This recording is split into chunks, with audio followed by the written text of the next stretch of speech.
ازاي البيتزا تطلع معاكي كده قطنيه مش مكتومه وتطلع مستويه كده من جوه مش عجين؟ هقول لك كده كام سر كده حلوين علشان تعملي معايا احلى بيتزا واسهل بيتزا باذن الله. لو اول مره تعمليها هتطلع ناجحه مليون في الميه باذن الله معاكي. هنسمي بالله كده ونصلي على الرسول عليه افضل الصلاه والسلام علشان نعمل البيتزا الخطيره دي باذن الله هتنول اعجابكم. اول حاجه بقى انا هستخدم 300 جرام من الدقيق، وهقول لك الصينيه اللي هتستخدميها لل 300 جرام دقيق. نزلت بمعلقه سكر، اللهم صل وسلم على سيدنا محمد. هنزل بمعلقه من البيكنج باودر، البيكنج باودر بيساعدك ان هي تبقى هشه معاكي. معلقه صغيره من الخميره، رشه ملح. هبدا اخلط كل المكونات الجافه كده مع بعضها. اول سر عشان نبقوا متفقين، لما تعجنيها بزبادي او لبن رايب. انا هنا هعجنها باللبن الرايب، وتقدري تعملي ميكس ما بين الزبادي والميه. علبه زبادي بلدي. ليه بقى؟ الزبادي في العموم بيخلي معاكي المعجنات بتبقى هشه وقطنيه. بعد كده بقى هنزل ب4 معالق من زيت الزيتون او اي زيت نباتي متوفر عندك. مش بتعجنيها كتير ولا حاجه، بتبقى ملزقه في ايديكي كده. اول ما بتنزلي بالزيت بتبدا العجين يتخلص من ايديكي، وهتبداي بقى تلميها كده على بعضها وتغطيها بكيس علشان وشها ما ينشفش، وتحطيها في مكان يكون دافي. انا هحط نقطتين زيت علشان ما تلزقش بس في الكيس. يا سلام بس لو دفيت الفرن 5 دقايق وفصلت النار عنه وحطيتي فيه العجينه ربع ساعه وهتكون خمرانه معاكي. صينيه الومنيوم بتوزع الحراره كويس، دهنتها دهنه زيت علشان تساعدني ان البيتزا تاخد لون حلو من تحت. رشه سميد بتاع البسبوسه بتخليكي كده الطبقه اللي تحت بتاعه البيتزا بيبقى فيها سنه قرمشه ولون حلو قوي. انا هنا برضو حطيت نقطتين من الزيت علشان العجينه كده تبقى الملمس بتاعها ناعم خالص. انا اول حاجه خرجت الهواء منها تماما، يعني خرجي الخمر اللي فيها وبعد كده فرديها. لما جيت افردها مش مساعداني على الفرد، هسيبها بس 5 دقايق. انا هحشي الحروف بتاعتها جبنه رومي. وبالمناسبه معلومه على السريع كده، بتقطعي الجبنه او لانشون للسندوتشات بتاعت المدارس او في العموم سندوتشات العشاء او اي سندوتشات، قطعيها بالقشره بتاعت البطاطس بتطلع رقيقه معاكي وحلوه خالص غير السكينه، وخصوصا في اللانشون. هنا بقى قدر الامكان بحاول كده افردها كويس.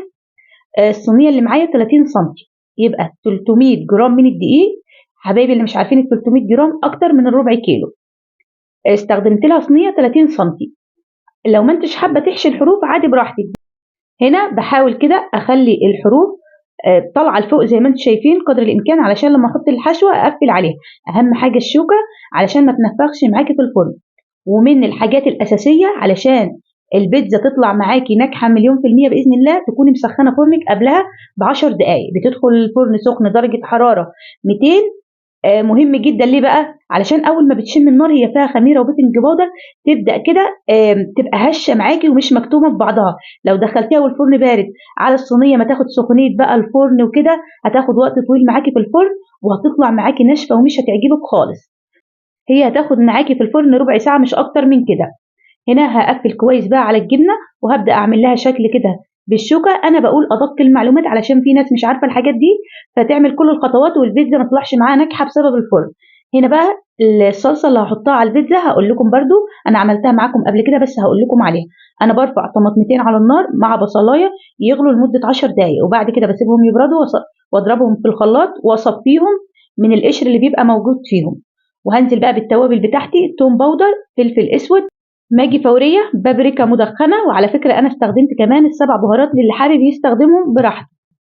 هنا بقى هبدا انزل بالجبنه الموتزاريلا بتاعتي. طبعا انت بتبقي مكلفه البيتزا وكده فما تجيش على حاجات سهله وبسيطه وتبوظيها معاكي، مثلا زي الخميره.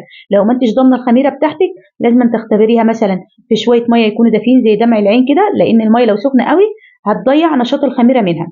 وتحطي معلقه الخميره مع معلقه سكر وتدوبيهم وتسيبيهم كده على جنب لمده 5 دقائق. لو لقيتيها كده اتضاعفت معاكي وعملت فوم تبقى كده الخميره نشطه. ما عملتش كده تاني زي ما هي يبقى خميرتك مش نشطه فما تستخدميهاش. كلها حاجات سهله وبسيطه. اتمنى لو عجبكم الفيديو حلوين لايك وشير علشان يوصلكم مني كل جديد ان شاء الله. يعني انا واحده من الناس قبل كده عملتها والخميره ما كانتش نشطه معايا فطلعتها معايا كده مش هشه ولا قطنيه ولا اي حاجه مع اني بعملها بنفس الطريقه. العيب بعدها عرفت ان هو كان من الخميره. فمهم جدا هنا بقى دهنه الزيت دي بتساعدك ان البيتزا تاخد معاكي لون حلو. ليه بقى دهنتها الصلصه؟ لو دهنتيها صلصه كانت هتتحروق معاكي. هنا طبعا انا عندي الشوايه والفرن بيولعوا مع بعض والشعله اللي تحت يعني، فمولعاهم الاثنين. يعني انا حاطه الصينيه، حاطه الشبكه على اول رف ومولعه عادي الشوايه من فوق ومهدياها. بتاخد معايا حرفيا ربع ساعه وبتطلع ما شاء الله اللهم بارك. قدميها بقى بالف هنا، لايك وشير يا حلوين علشان يوصلكم مني كل جديد.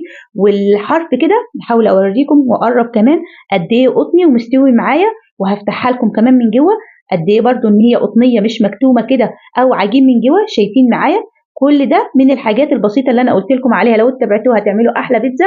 ودهنه الزيت اللي انا دهنتها على حرف البيتزا ده، كرري الموضوع ده وهي في الفرن مرتين 3 علشان تساعدك تاخد اللون الحلو.